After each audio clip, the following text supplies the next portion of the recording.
I moved into Willow Creek thinking it was the beginning of a new life. After a long, messy divorce, all I wanted was peace. The house was small but perfect. A quiet cul-de-sac, decent neighbors, and a backyard big enough for my dog, Jasper. I didn't care that the HOA had a reputation for being strict. I wasn't planning on causing trouble.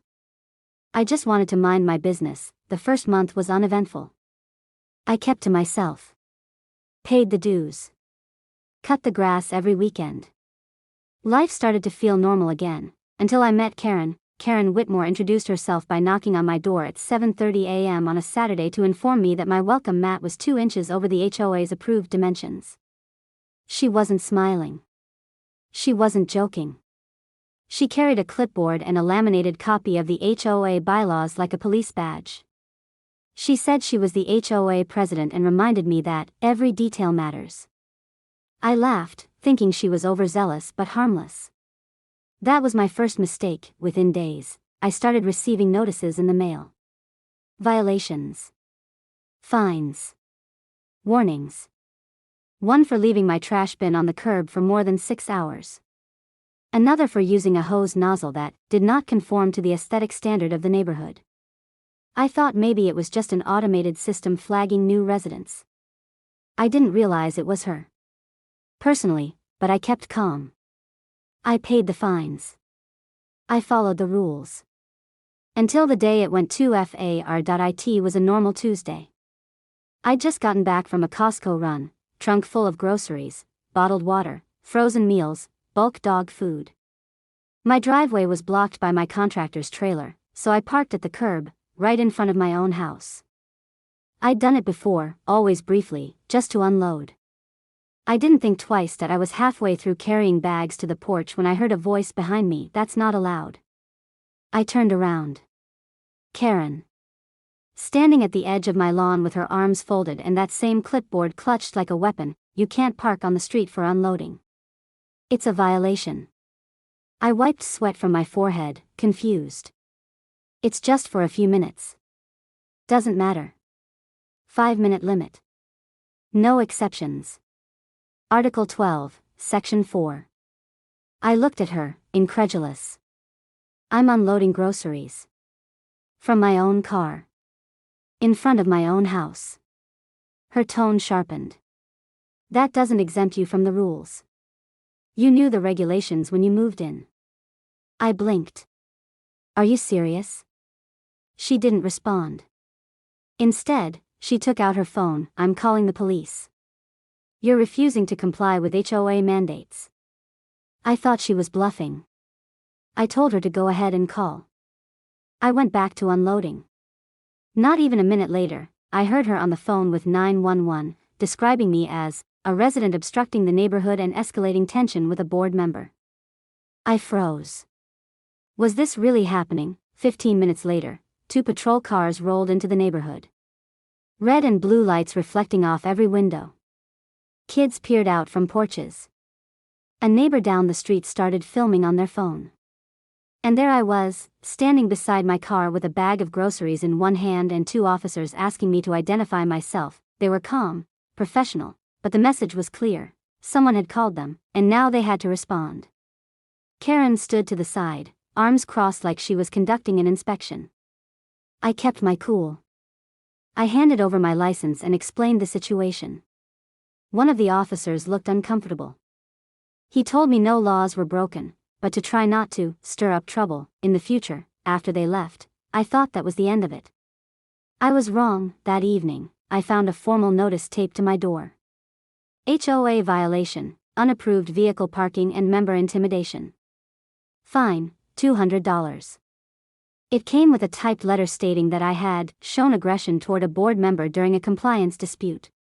The language was precise, legalistic, and cold. It sounded like it was ready for court. That's when I realized this wasn't about groceries or parking. Karen didn't enforce rules, she used them. Not to maintain order, but to control. To dominate. And for some reason, she had decided I was her new project. Her next target. I didn't know it yet, but that petty parking complaint was just the first shot in a war I never asked for. But one thing was clear: if she wanted a fight, She had picked the wrong neighbor. After that police incident, the dynamic of the neighborhood shifted. I could feel it when I walked my dog. Curtains moved. Conversations paused. Some neighbors avoided eye contact altogether, while others gave me sympathetic glances, like they knew what was coming. Karen had made her move, and now I was marked. The welcome I once felt had curdled into silent judgment. Within days, I received another violation notice, this time for failure to trim edge grass. The included photo showed a single strip of grass along my walkway that was barely taller than the rest. The fine was $75. I laughed out loud reading it, but that laugh faded quickly when I realized what this was. It wasn't about enforcement. It was Karen testing how far she could push me before I pushed back. That I tried calling the HOA office. No one answered. I emailed, and the response I got was cold, pre-written legal jargon confirming the fines were valid. I asked to speak with someone on the board. They referred me back to Karen. A loop. A system she controlled from every angle. Then came the false complaints. Someone reported that my dog barked excessively. Another claimed I had used profanity at a board member. Each report triggered fines and warnings. None had proof, and I wasn't allowed to know who submitted them. Just anonymous accusations, each one cutting a little deeper into my sanity and wallet. That I started keeping records. Installed a Ring camera. Logged every conversation, every fine, every email. I read the HOA bylaws cover to cover, marking up inconsistencies. It didn't take long to notice that several homes around the block were in clear violation of the same rules I was being fined for: unapproved paint colors, illegal lawn ornaments, oversized mailboxes. Yet there were no pink slips on their doors. No citations. No fines. These weren't oversights. These were double standards. That I went out at night and took photos. Quietly, carefully. I built a small collection of documented hypocrisy. Karen's house alone broke at least 4 of her own regulations. Her porch light was the exact brightness I was fined for. Her holiday wreath had been up since Easter, even though seasonal decorations were supposed to be removed after 30 days. And she had a garden statue of a gnome, specifically outlawed in Section 9. That I began printing side-by-side photos, their violations versus my fines. I didn't sign my name. I just slipped them into mailboxes. Word spread faster than I expected. A couple of neighbors who'd previously kept their distance stopped me during dog walks. They didn't say much, but the nods, the quiet thank yous, they were signs. Karen's control was firm, but not invincible. That it was clear that fear was the only thing keeping people quiet. So I created an anonymous Facebook group. Willow Creek Watchdog. I used a fake name, no profile picture. I uploaded the violation comparisons and encouraged people to share their stories. At first, nothing. Then 1 story came in. Then 2. Then 20. People had been silently suffering for years. One woman had been fined $500 for painting her shutters a slightly darker shade of brown than approved. Another man had received citations for overwatering after Karen claimed she saw runoff on the sidewalk. Elderly residents were being intimidated, fined without warning, forced to pay under threat of legal action. It was worse than I imagined. One name kept popping up in every account: Karen. Always Karen. Her power was absolute, and she wielded it with personal vendettas. Some said she used board funds for golf cart repairs multiple times a year. Others said she paid her niece to survey houses and write down violations. The same niece who didn't even live in the neighborhood. That I reached out privately to a former HOA treasurer listed on one of the old newsletters, Mr. Delaney. Retired, mid-70s, and one of the few people who had stood up to Karen once before. He agreed to meet, and within an hour, he confirmed everything. Not only was Karen selectively enforcing rules, she had been misusing HOA funds for years. Spa visits labeled as board wellness, gift cards for employee appreciation, with no employees listed, and regular stipends marked emergency admin costs. He had copies of the old books. He gave them to me. That I knew this wasn't just a neighborhood feud anymore. This was a power structure built on fear, manipulation, and financial abuse. I wasn't just fighting for myself anymore. I was fighting for every resident too scared to speak. The system had protected her for too long. That was about to change. I didn't waste time. With the evidence from Mr. Delaney, the photos, and the growing collection of resident testimonies, I had enough to expose Karen's operation. But I knew if I went public recklessly, she'd bury me in legal threats. She controlled the HOA's communication channels. She'd spin it, discredit me, and paint herself as the victim. So I needed leverage. Something she couldn't deny or silence. That I requested copies of the HOA's last 5 years of financial records through a formal written petition. It was my right as a dues-paying homeowner. Predictably, she ignored it. I sent another, certified mail. Still nothing. So I documented her refusal and submitted a formal complaint to the County HOA Oversight Division. That triggered a response. 2 weeks later, an inspector contacted me. He said the agency had received multiple complaints recently, mine wasn't the only one. That confirmed what I'd hoped, my anonymous group was working. People were stepping up, filing their own reports. The inspector agreed to meet and review what I had gathered. That I gave him everything: spreadsheets, photos, emails, the bylaws with marked discrepancies. I didn't make claims. I let the evidence speak. He was stunned by how thorough it was. He thanked me and told me the next steps would involve a formal audit. He couldn't promise a timeline, but the process was now official. That was the moment I knew Karen's grip had started to slip, but she didn't go down quietly. 3 days later, I received a cease and desist letter accusing me of defamation against a sitting HOA official, sent from a law firm. I looked up the firm. It wasn't a real legal practice, just a name registered under Karen's cousin's business. An intimidation stunt. I ignored it. Then came the harassment. My mailbox was ripped open one morning. My trash bins were knocked over repeatedly. A dead squirrel was thrown onto my porch. Petty, cruel tactics meant to rattle me. I reported each incident to the police, filed reports, and installed more cameras. Then she made a tactical mistake. Karen held an emergency HOA meeting, trying to fast-track a motion that would give the board extended disciplinary authority to suspend homeowner privileges, including voting rights, for those deemed hostile to community harmony. She wanted to strip anyone opposing her of their say. What she didn't realize was that I had already been working behind the scenes, using the watchdog group. I had encouraged residents to gather proxies, sign permission slips to vote on behalf of those who couldn't attend meetings.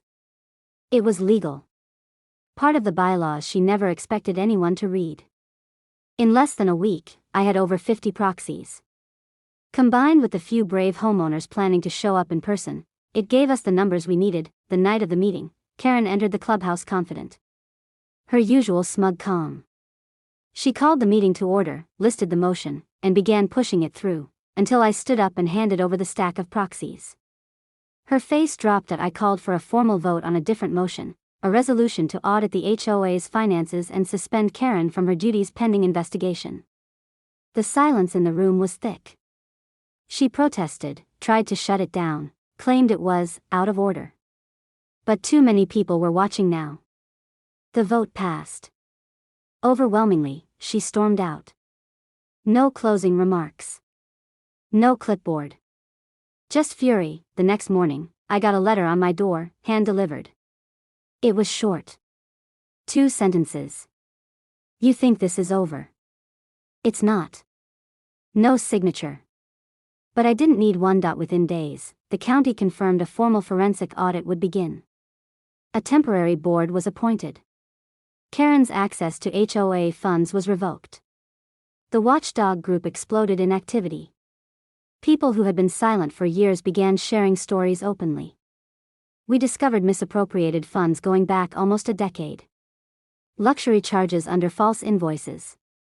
Family members listed as contractors with inflated payments.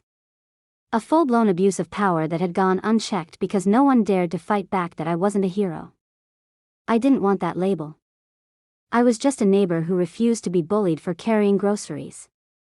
But that single act, her trying to criminalize something so basic, exposed the rotten system underneath.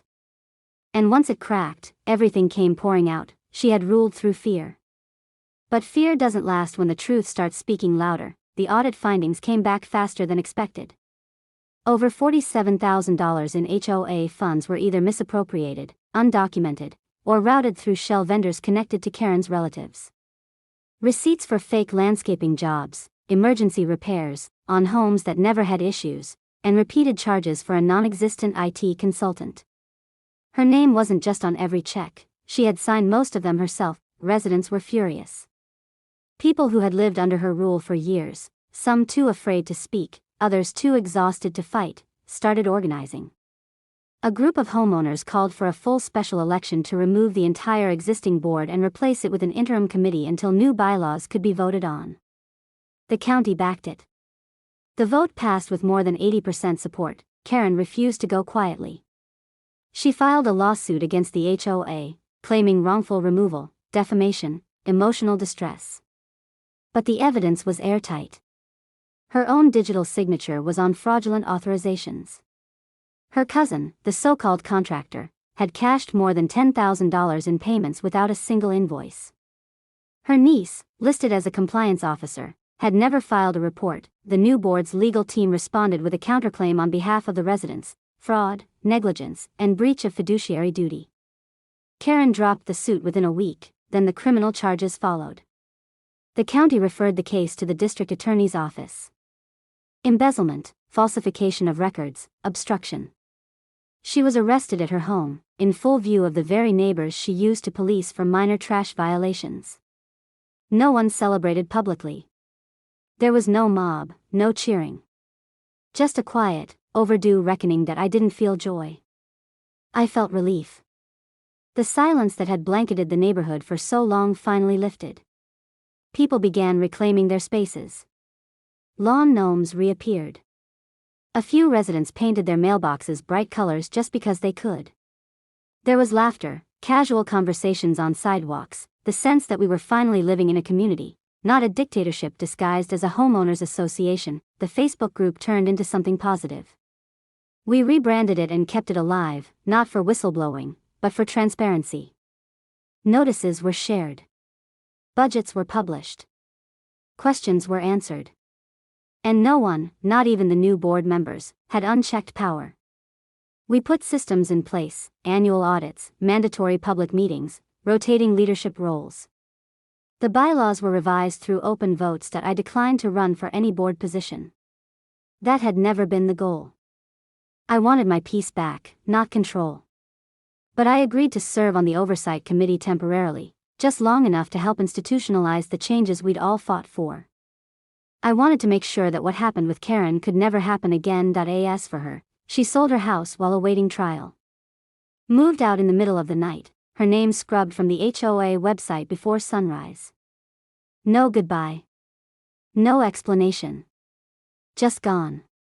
Some say she relocated to another state. Others claim she moved in with a relative. No one really cared. What stayed was the lesson that a single power-hungry person, given the right structure, can turn a peaceful community into a hostile prison. But also, that silence feeds tyranny. And once people find the courage to speak, to organize, to document, control starts to crack. That power built on intimidation is incredibly fragile when exposed to truth. The irony never left me. All of this had started because I parked in front of my own house to bring in groceries. That was the trigger. Something so small, so ordinary, became the moment the curtain lifted. Looking back, it wasn't about groceries. It wasn't even about the parking. It was about who gets to decide what's allowed and what isn't, and what happens when that power is abused. Karen used the HOA as a weapon, disguising personal vendettas as neighborhood improvement. She counted on people staying quiet, afraid, isolated. What she didn't count on was the strength of one refusal. Not dramatic, not loud, just one quiet line I refused to cross. And from that moment, everything began to unravel for her. I live a quiet life now. Still walk Jasper every morning.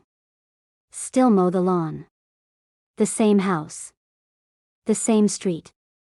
But now, when I carry groceries from my car, I don't worry who's watching. I don't scan the curb for violations. I don't flinch at paper notices taped to my door, because I know this place belongs to all of us again. Not to one clipboard. Not to one name. And not to fear that that's what freedom looks like.